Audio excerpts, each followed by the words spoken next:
الفاتحة.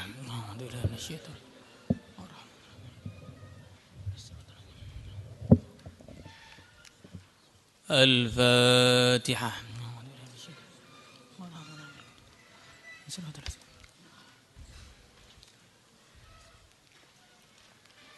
الفاتحة.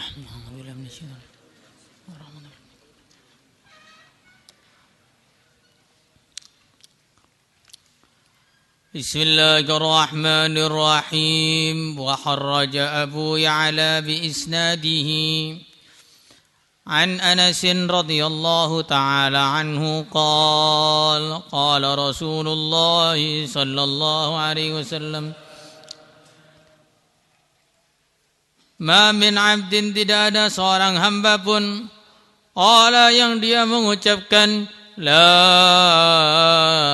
ilaha illallah fi sa'atin, dalam satu masa, min lailin, baik dalam waktu malam, au naharin, atau waktu siang, illa tamasat, kecuali kalimat tadi akan menghapus ma perkara fi sahifati, dalam catatan amal, minas sayyiat, dari keburukan-keburukan, hatta taskuna, sehingga dia diam, ila misliha, atau tinggal, ila misliha, atau taskuna itu ketemu, hatta taskuna, sehingga dia bertemu, ila misliha, kepada yang semisal dengan kalimat tersebut, minal hasanati, berupa kebaikan-kebaikan. Jadi amalan penghapus dosa. Dan ini tidak aneh, ya. Tidak anehnya bagaimana? Dosa yang paling besar, yaitu kekufuran, itu terhapuskan dengan kalimat la ilaha illallah.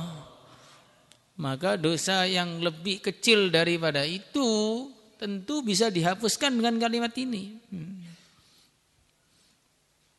Sebagaimana dalam satu hadis disebutkan, Sayyidina Abu Bakar dalam keadaan bersedih. Ditanya oleh Nabi, kenapa kamu sedih? Saya sedih karena saudara atau kerabatku wafat. Apakah ketika dia sekarat kamu sempat mentalkinnya kalimat la ilaha illallah? Iya. Dia mengucapkannya? Iya. Maka Nabi mengatakan kalimat itu menghapus dosa-dosanya. Maka Sayyidina Abu Bakar mengatakan, bagaimana kalau kita mengucapkan kalimat itu dalam keadaan masih segar bugar, ya Rasulullah sallallahu alaihi wasallam?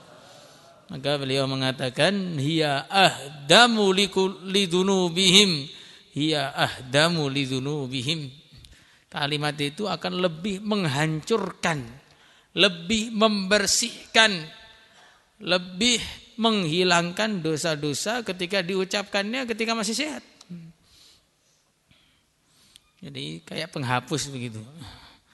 Jadi umpamanya dalam satu hari itu ada keburukan-keburukan, kemudian di sore hari orang itu mengucapkan la ilaha illallah yang diterima oleh Allah, maka la ilaha illallahnya itu seperti naik ke atas tuh. Semua yang buruk-buruk dihilangkan. Sampai ketemu kebaikan yang dia lakukan yang terakhir kapan. Kalau diterima oleh Allah. Lah bentuknya diterima bagaimana? Bentuknya diterima antahjizahu an maharimillah. Bentuknya diterima adalah kalimat tersebut menjauhkan dia dari keburukan-keburukan. Maka orang Islam itu selalu bainal khaufi war raja, antara berharap kepada rahmat Allah yang maha luas dan takut kepada sifat Allah al-fa'al lima yurid. Karena tidak ada orang itu punya nasab kepada Allah, enggak ada. Maksudnya bagaimana? Ya, semua itu dengan Allah itu hamba dengan Tuhan. Dan Tuhan itu melakukan apa saja kepada siapa saja itu boleh-boleh saja. Orang taat terus dimasukkan neraka juga boleh. Orang maksiat terus dimasukkan dalam surga boleh. Amal baiknya enggak ada yang diterima juga boleh. Amal buruknya dimaafkan semua juga boleh. Terserah Allah. Al-fa'al lima yurid. Ya, makanya walaupun kita tahu fadilahnya kalimat ini begitu besar seperti ini, tetap kita itu menjaga dari keburukan-keburukan. Karena seperti yang diceritakan kemarin, bahwa keburukan-keburukan itu bagaikan perkara yang mengganggu. Umpamanya ini ada rumah. Rumah itu kedatangan tamu agung. Rumah itu kedatangan tamu agung. Terus rumah itu kamu masukin sampah. Masukin sampah. Sampai penuh dengan sampah. Kira-kira tamunya itu betah di situ atau pergi? Pergi. Begitulah tamu agung yang masuk di hati kita itu adalah kalimat La ilaha illallah. Kalau dimasuki kotoran, ya dia akhirnya naudzubillah, bisa keluar. Maka selalu takut terus. Orang iman itu selalu takut terus dan selalu berharap terus. Kalau takut terus juga keliru, takut saja keliru, berharap saja keliru. Maka kalau orang kepedean, iman saya ini sudah enggak mungkin keluar. Oh, itu berarti sudah di luar. Nah, ini perkara yang enggak bisa keluar itu berarti sudah di luar. Memang di luar mau keluar kemana lagi? Ini orang itu kalau imannya di dalam hati, ya mesti takut terus masih. Al-mu'minu baina khayfain, baina ajalin qad madha, la yadri mallahu sani'un fih, wa baina ajalin qad baqi, la yadri mallahu fa'ilun fih. Dia khawatir masa lalunya, dosanya diampuni atau belum, kebaikannya diterima atau belum. Dia khawatir masa depannya digunakan untuk kebaikan atau tidak.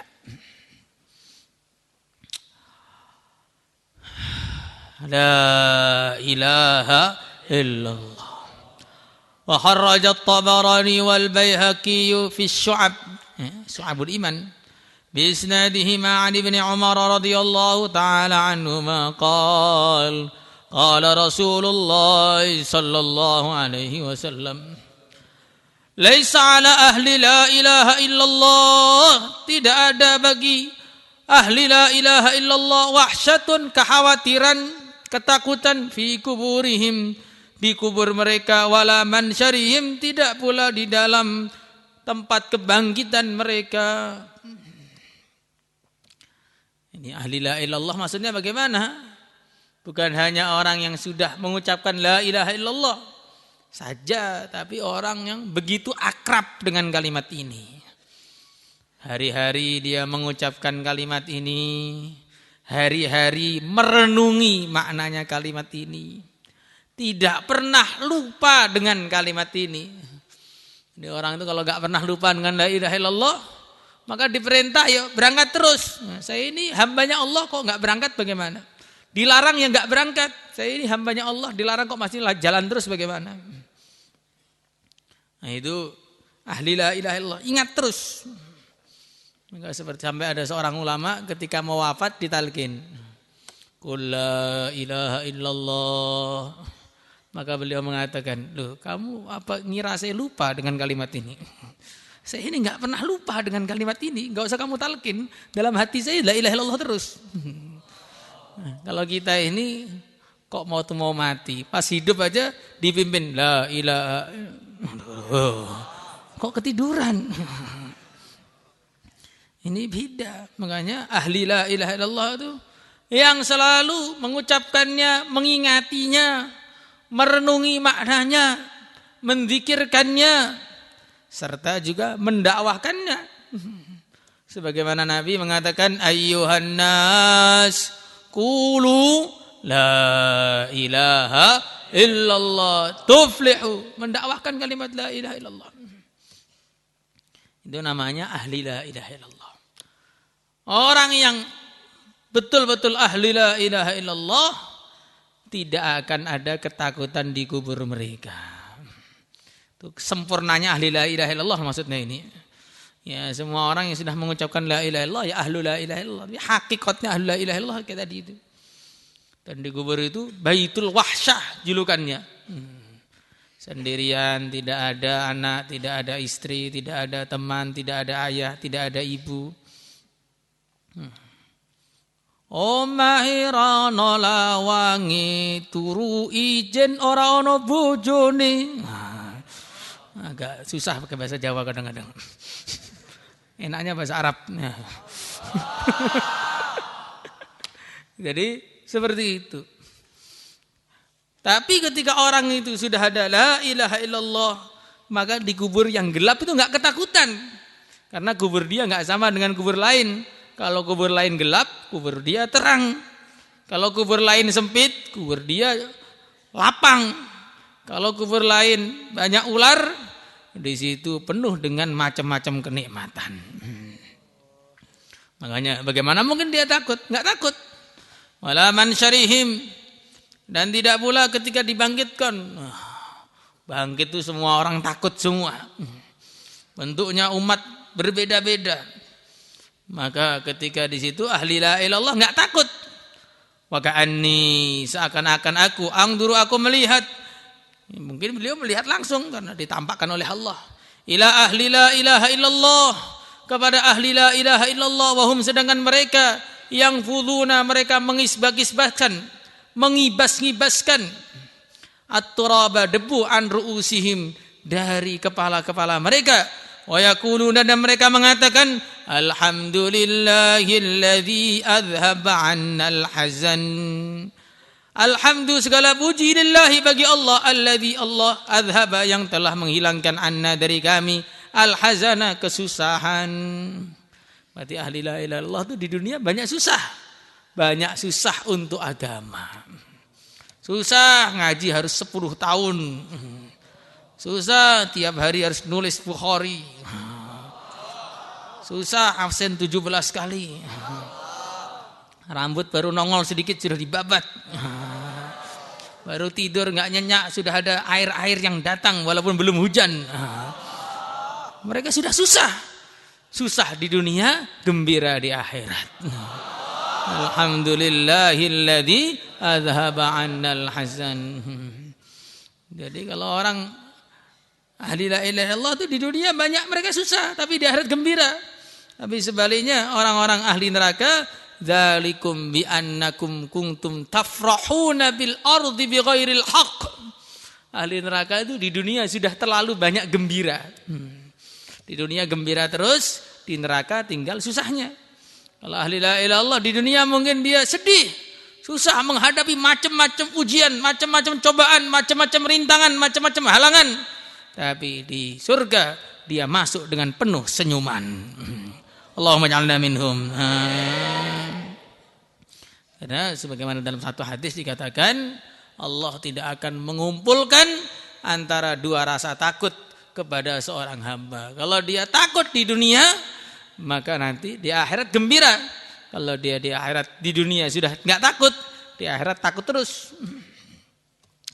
Wa fi riwayatin lit-Tabarani, laisa ala ahli la ilaha illallah, tidak ada bagi ahli la ilaha illallah wahsyatun, ketakutan, indal maut, ketika mati. Nah, orang itu kalau mati takut. Bagaimana tidak takut? Mau dibawa kemana saya ini? Ini ahli la ilaha illallah dikasih tahu, oh enggak usah takut. Alla takhafu wa la tahzanu. Innal ladzina qalu rabbuna Allah tsumma istaqamu tatanazzalu alaihimul malaikah alla takhafu wa la tahzanu. Sebagian riwayat dikatakan orang iman itu kalau wafat yang jemput 500 malaikat yang membawa kain-kain dari sutra, nyawanya dipindahkan dari satu kain ke kain yang lain sampai dinaikkan ke atas, dibuka pintu langit semuanya untuk menyambut kedatangan dia. Dan sampai sana biasanya nanti tanya itu orang di sana itu, bagaimana kabarnya fulan?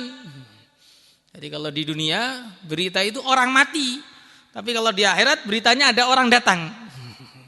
Maka bagaimana kabarnya fulan? Loh, dia sudah duluan kok, gak sampai sini ya? Waduh. Jadi kalau sampai sudah mati kok kabarnya gak ada, berarti nyangkut di bawah. Nah ini masalahnya kalau nyangkut baju cuma sobek. Kalau nyangkut di bawah ya naudzubillah tsumma naudzubillah. Maka indal maut dia tidak ketakutan. Maka dikatakan sebagian riwayat itu orang itu kalau matinya husnul khatimah akan keningnya itu akan mengeluarkan keringat. Wajahnya tersenyum. Kalaupun kadang-kadang penglihatannya terbuka itu bukan karena mati jelek, tapi penglihatannya terbuka itu kok matanya melek begitu karena ditampakkan oleh Allah tangga yang untuk naik ke langit itu saking indahnya sampai enggak terasa matanya keluar. Jadi jangan gampang-gampang, oh matanya terbuka ini, berarti, ya berarti terbuka gitu aja sudah. Nah, ini kalau kita ini banyak mengartikan yang tidak berarti, maka arti kita hidup tidak berarti. Saya banyak suudzon. Karena kita nggak tahu mati kita bagaimana. Wala indal qabr, begitu pula di dalam kubur mereka tidak ketakutan. Ditambah lagi tadi, ketika bangkit tidak ketakutan. Semoga termasuk kita semua. Salatullah